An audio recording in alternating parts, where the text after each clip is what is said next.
حافظے کا بہت زیادہ تعلق طریقہ حفظ کے ساتھ ہوتا ہے۔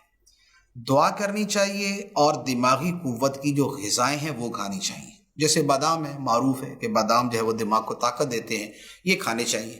اس کے علاوہ بھی علماء نے بہت ساری چیزیں جو ہے وہ لکھی ہیں، ایون کہ اس پر مجھے یاد آ رہا ہے کہ مکتبۃ المدینہ کی ایک کتاب بھی ہے، المدینۃ العلمیہ کی، حافظے کے حوالے سے، کہ حافظہ کن چیزوں سے مضبوط ہوتا ہے اور کن چیزوں سے کمزور ہوتا ہے۔ تو لہذا جو حافظہ کمزور کرنے والی چیزیں ان سے اوائڈ کریں، جو مضبوط کرنے والی چیزیں ان کو اختیار کریں، اور پھر اس میں جو اوراد و وظائف ہیں وہ بھی اختیار کریں۔ لیکن ان تمام چیزوں کے ساتھ جو بہت بنیادی بات ہے وہ میں یہ عرض کروں گا، وہ یہ ہے کہ یاد کرنے کا طریقہ کیا ہونا چاہیے۔ سب سے یوں کہہ لیں کہ بنیادی چیز یہ ہوتی، اگر یاد کرنے کا طریقہ صحیح کر لیا جائے تو اس سے بھی بہت ساری چیزیں یاد رکھنا آسان ہو جاتا ہے۔ امام بخاری رحمۃ اللہ علیہ کا حافظہ کتنا مشہور ہے کہ امام بخاری کو ایسے حدیثیں یاد تھی، ایسے حدیثیں یاد تھی، لیکن اس کے باوجود امام بخاری سے جب ایک مرتبہ سوال ہوا نا کہ آپ کو اتنا کچھ کیسے یاد ہو جاتا ہے، تو فرمایا کہ کتابوں میں بکثرت نظر ڈالتے رہنے سے، مراد یہ کہ بار بار پڑھنے سے یاد ہوتا ہے، بار بار پڑھنے سے یاد ہوتا ہے۔ ایک چیز آپ یاد کرتے ہیں تو اس کے لیے جو اصول بیان کیے ہیں، پہلا یہ ہے پڑھنا، دوسرا ہے اس کو سوچنا، تیسرا ہے اس کو دہرانا، چوتھا ہے اس پہ عمل کرنا، پانچواں ہے اسے دوسروں کے ساتھ شیئر کرنا۔ یہ 5 طریقے ہوتے ہیں۔ ان 5 طریقوں کو جمع کر لیا جائے تو یاد رکھنا آسان ہو جاتا ہے۔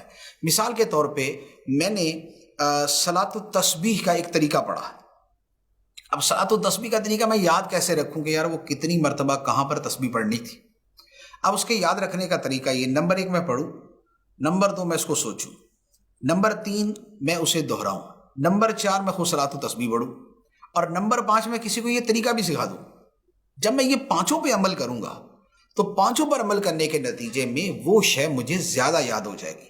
اس کی دوسری مثال آپ یوں سمجھیں کہ جو مفتیان کرام ہوتے ہیں ان کو مسائل زیادہ یاد ہوتے ہیں، کہ مسئلہ پوچھا جائے وہ جواب دے دیتے ہیں، جبکہ اس کے مقابلے میں جو عام عالم ہے اس کو اتنے مسئلے یاد نہیں ہوتے۔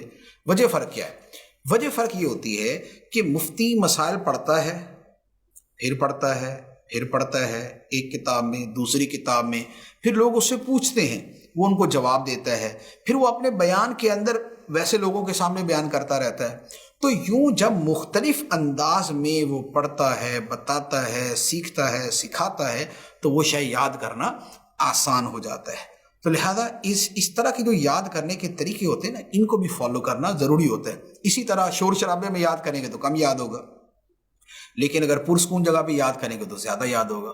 ٹینشن میں ہو کے یاد کریں گے تو کم یاد ہوگا، فریش مائنڈ کے ساتھ یاد کریں گے تو زیادہ یاد ہوگا، تھکے ہوئے یاد کریں گے تو کم یاد ہوگا، اور تازہ دم جب ہوں گے اس وقت یاد کریں گے تو زیادہ یاد ہوگا۔ تو یہ سارے فرق ہوتے ہیں یاد کرنے کے طریقے میں۔